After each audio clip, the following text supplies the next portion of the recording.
네, 오늘 말씀에서 우리가 먼저 생각해 봐야 할 것은요, 왜 예수님께서 그들에게 비유로 말씀을 하고 계시는가입니다. 왜 그들에게 비유로 말씀하시는가?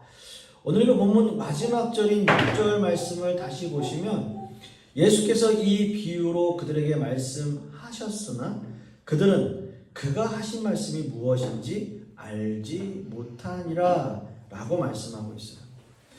바리새인들이나 그 당시 유대인들 또는 서기관들이 알아듣지 못하는 비유를 말씀하셨다는 거죠. 보통 비유라고 한다면 어떤 현상이나 사물을 직접 설명하지 않고 다른 비슷한 현상이나 사물에 빗대서 그것을 설명하는 것, 그래서 알아듣기 쉽게 하는 것, 이것을 이제 비유라고 합니다. 즉 예수님께서 말씀하시고자 하는 의도를 더 잘 이해할 수 있게끔 하기 위해서 예수님은 비유로 설명하고 계시는 것인데, 오히려 그들은 이 비유를 알아듣지 못했다라는 거예요. 그러면 왜 바리새인들은 예수님의 비유를 알아듣지 못했던 것일까라는 게 궁금하잖아요. 그렇습니다, 여러분. 예수님이 베푸시는 모든 비유 속에서는 이중적인 의미를 가지고 있어요. 그러니까 쉽게 알아듣게 하기 위해서 비유를 하시고, 또는 쉽게 알아듣지 못하게 하기 위해서 비유를 말씀하신다라는 거죠. 그래서 이중적이에요. 즉 예수님을 따르고 예수님의 말씀에 순종하고 진리의 말씀을 받아들이고 이렇게 예수님을 따르는 사람들은 예수님의 비유의 말씀이 너무나 쉬운 진리의 말씀으로 알아듣고 깨닫는데, 처음부터 예수님을 배척하고 마음을 닫아버린 유대인들이나 바리새인들에게는 그 비유의 말씀이 감추어져서 그 진리의 말씀을 알아들을 수 없었다라는 거죠. 여러분께서 너무나 잘 아시는 마태복음 13장의 말씀은 그야말로 씨 뿌리는 비유입니다.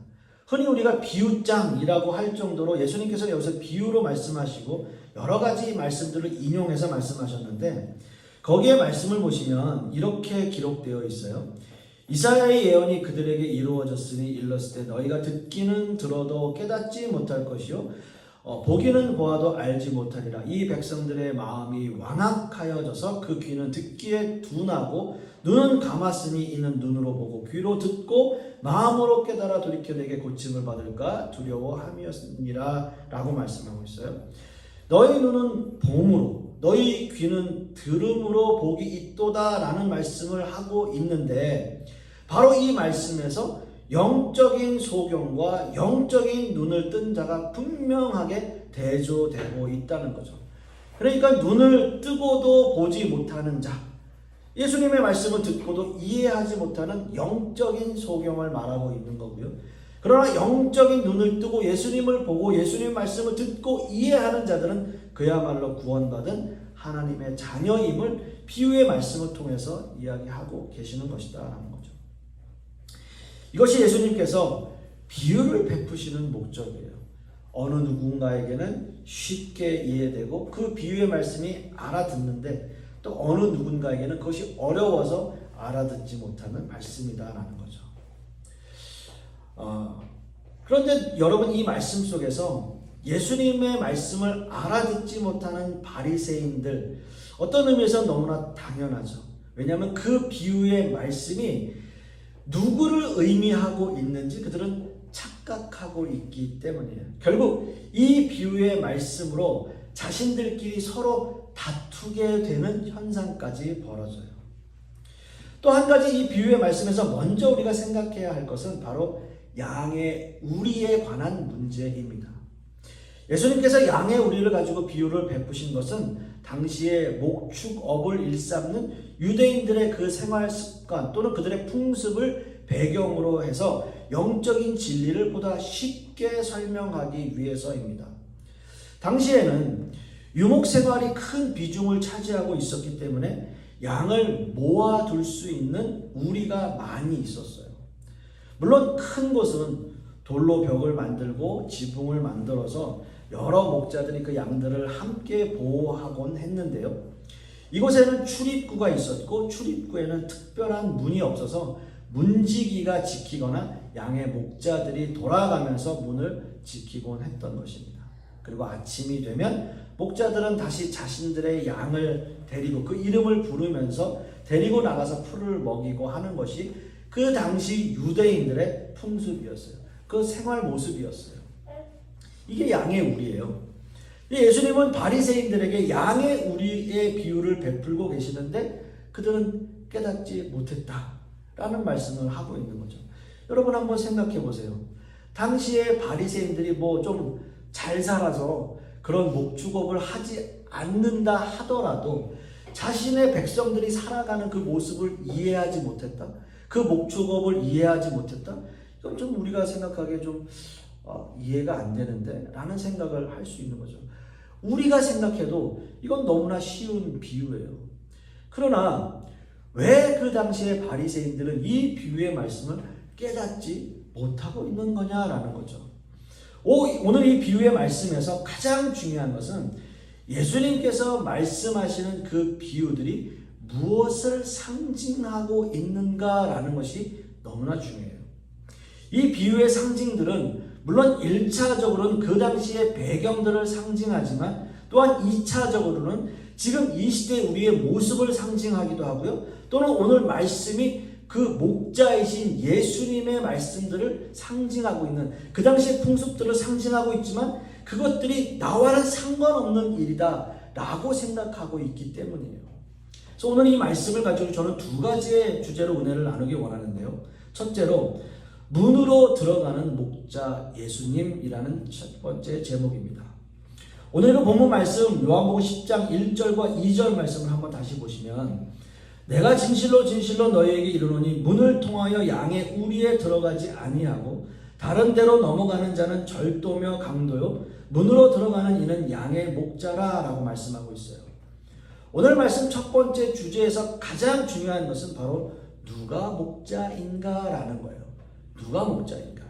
지금까지 바리새인들은 자신들이 유대 민족을 대표하는 목자들, 우리가 민족의 지도자고 우리가 바로 목자가 아니냐, 내가 바로 목자다라고 주장하고 있는 거죠. 그러나 예수님은 이들을 향해서 뭐라고 말씀하시냐면 절도 또는 강도라고 말씀하고 있어요. 너희는 절도하는 사람들이고 너희는 강도들이야 라고 얘기하는 거죠. 왜 예수님은 이 바리새인들을 향해서 절도며 강도라고 그들을 비유하고 계시는 것일까요? 그것은 바로 자신들의 처지를 깨닫지 못하고 백성들을 잘못된 길로 인도하는 모습 때문입니다. 마태복음 23장은 예수님이 서기관들과 바리새인들을 꾸짖으시며 7가지 화를 말씀하시는 장면이 나와요. 이 말씀에 보시면 오늘 읽은 본문과 한번 잘 연관시켜 볼 수 있을 것 같아요.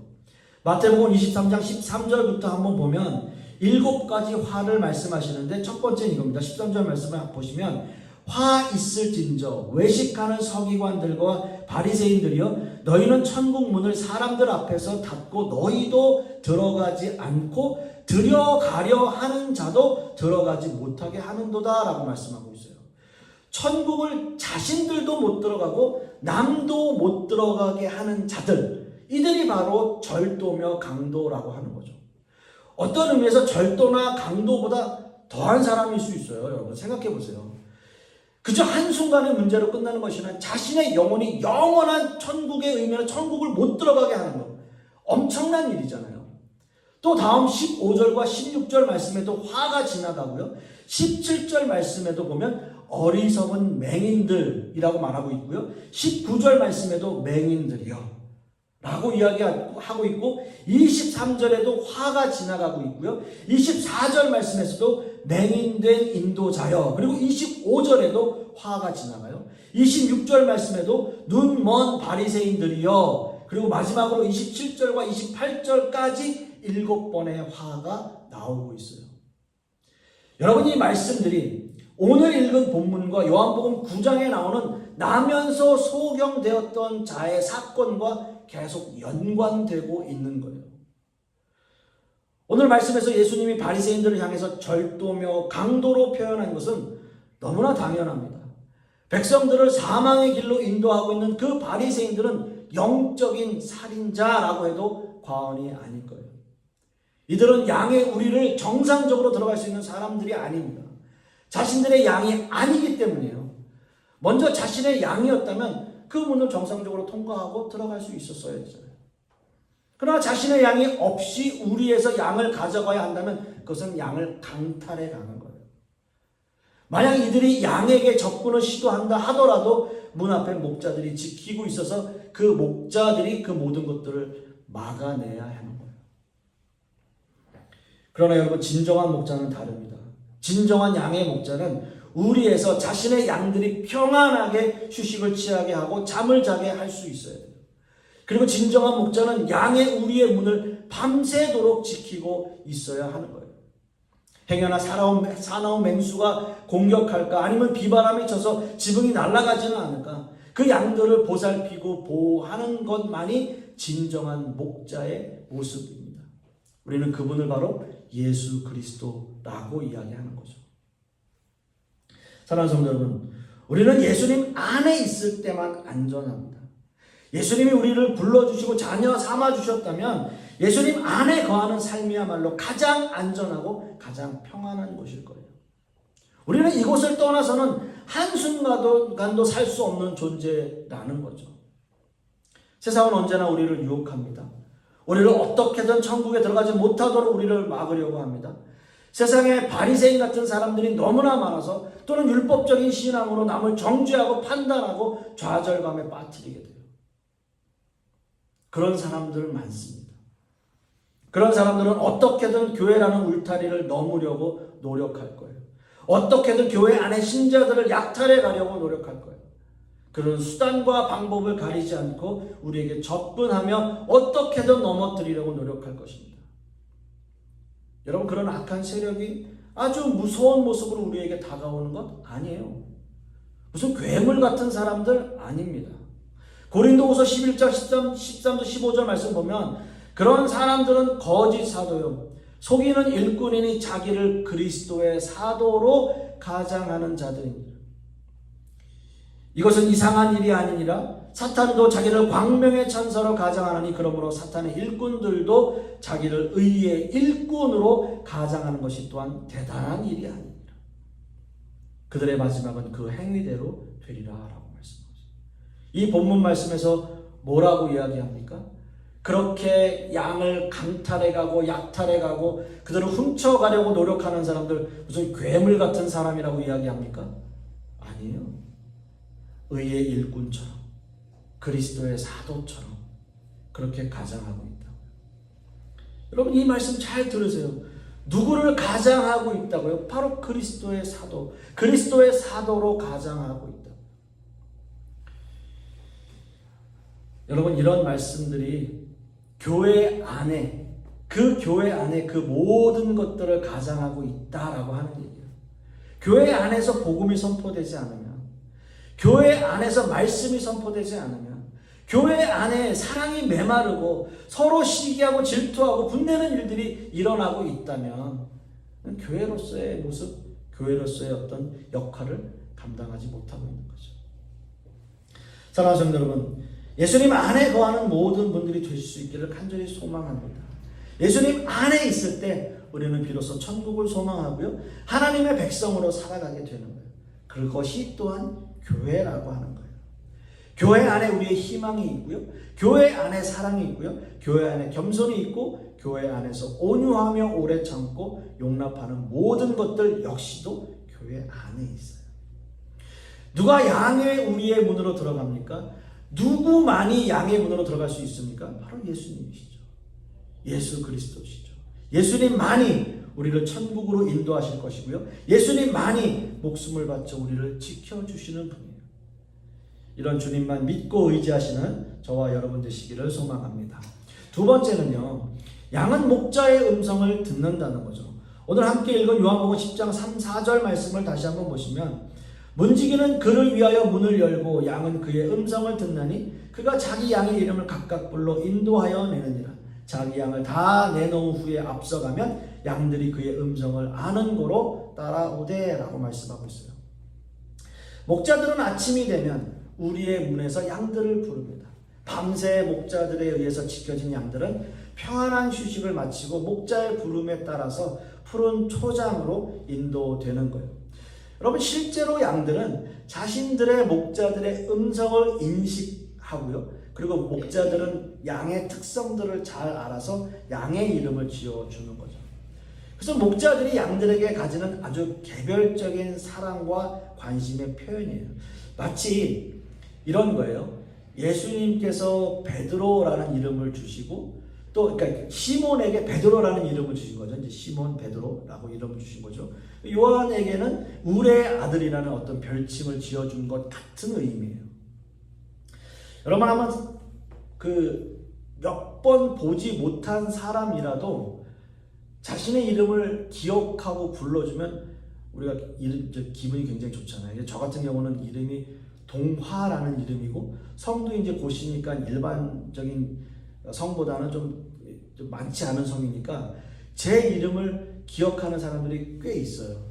근데 저는 이제 상대방의 이름이 일반적인 이름이면 기억을 못 하는데 제 이름을 부르면 속으로 생각해요. 아, 저 사람 언제 봤지? 내 이름을 어떻게 알고 있지? 이제 이렇게 생각되는 거죠. 어찌됐든 몇 번 보지 못했어도 그 사람의 이름을 기억해 주는 건, 그리고 불러주는 건 참 고마운 일입니다. 목자가 자신의 양의 이름을 각각 부른다는 것은 목자와 양의 사이가 얼마나 친밀감이 있는가를 말해주고 있는 거죠. 심지어 오늘 말씀을 보시면 타인의 음성은 알지 못하는 거로 타인은 따르지 아니하느니라 도리어 도망하느니라 라고 말씀하고 있어요. 양은 목자의 음성만을 쫓아가게 되어 있고요. 만일 다른 목소리가 들린다면 양은 도망칠 수밖에 없습니다. 그만큼 목자와 양의 신뢰는 정말 대단하다는 거죠. 사랑하는 성도 여러분, 여러분 과연 어떻습니까? 주님과 친밀한 관계를 유지하고 계십니까? 또 예수님과 우리의 관계는 정말 친밀한 관계로 여러분 가져가고 계십니까? 아무 음성이나 우리가 혹시 듣고 따라가지는 않는지요. 오직 주님의 음성만 듣고 그 음성에 귀 기울이고 주님을 늘 따라가는 저와 여러분 되시기를 소망합니다. 오늘 이 말씀 속에서 또 한 가지 우리가 생각해 보아야 할 것은 목자의 음성을 듣고 우리를 나오는 양의 모습들이에요. 자, 방금 전 저는 말씀을 통해서 양의 우리가 교회라는 모습으로 비유된다는 말씀을 여러분들과 함께 나누었어요. 그러나 그 말씀 이후에 양의 우리에서 자신의 양들을 부르는 목자의 모습을 우리는 발견하게 되죠.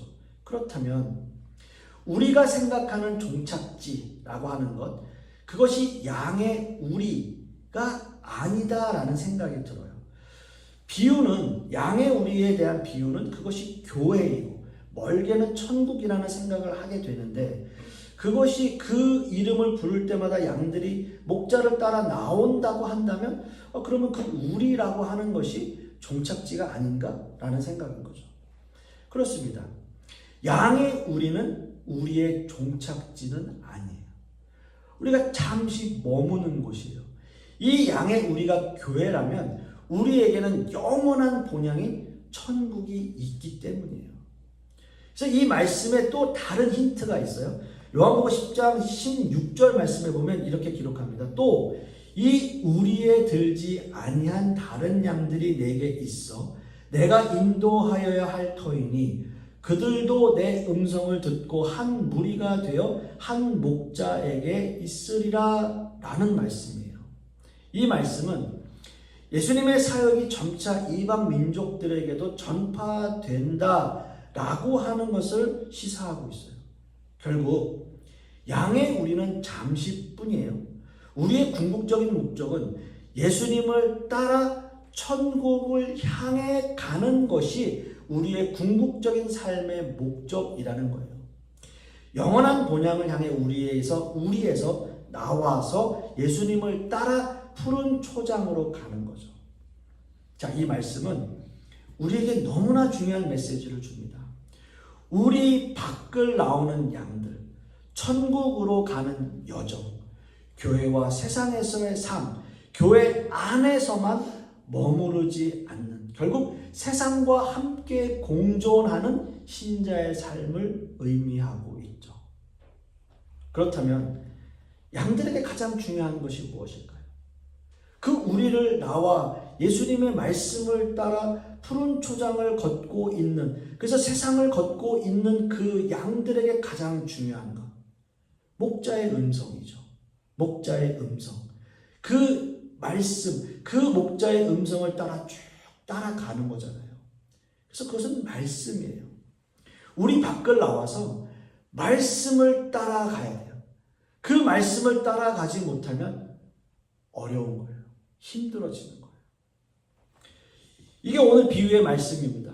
그래서 예수님 안에, 교회 안에 말씀이 중요하고 그 말씀으로 한 주를 살아가는 거예요. 여러분, 여기가 우리라고 한다면 우리는 우리 밖을 나갑니다. 우리 밖을 나갔을 때는 예수님의 음성을 듣고 따라가는 거예요. 그것이 세상에서의 삶이에요. 여러분, 세상과 우리 기독교인들이 전혀 동떨어진 삶을 사는 거 아닙니다. 우리는 세상과 끊임없이 삶을 반복하며 빗대고 살아가고 있어요. 그러나 그것은 영원한 본향을 향해 가는 끊임없는 삶의 여정이에요. 사랑하는 성도 여러분, 지금 이 시간 주님은 우리의 이름을 부르십니다. 모든 양은 목자의 음성을 듣게 되어 있습니다. 우리의 목자이신 그 예수님의 음성에 귀 기울이시고 이 세상에 승리하는 삶을 살아가시는 저와 여러분 되실 수 있기를 간절히 소망하겠습니다. 기도하겠습니다. 아버지 하나님, 목자의 음성을 듣고 주님의 말씀을 따라 살아가는 우리 성도님들의 삶 가운데 하나님의 말씀으로 인해 우리의 마음이 또 우리의 모든 영적인 것들이 단단해져서 세상을 승리하며 나아갈 수 있는 우리 성도님들의 모습 될 수 있도록 역사하여 주시옵소서. 그래야 한 주간 그 말씀 붙잡고 살아갈 때에 하나님의 은혜 가운데 살아가게 하여 주십시고 또 하나님께서 우리를 지켜주시는 한 주가 될 수 있도록 주님께서 역사하여 주시옵소서. 이 모든 말씀 우리 주 예수 그리스도의 이름으로 기도하옵고 이제는 우리 주 예수 그리스도의 은혜와 아버지 하나님의 극진하신 사랑과 성령님의 내주 교통하심이 오늘 말씀을 따라 그 목자의 음성을 듣고 그 목자의 음성에 귀 기울이기를 소망하는 우리 하나님의 백성들 머리 위에, 그 자녀들 위에, 그 사업과 직장 위에, 그리고 풍요로운 교회 위에 이제부터 영원토록 함께 있을지어다. 아멘.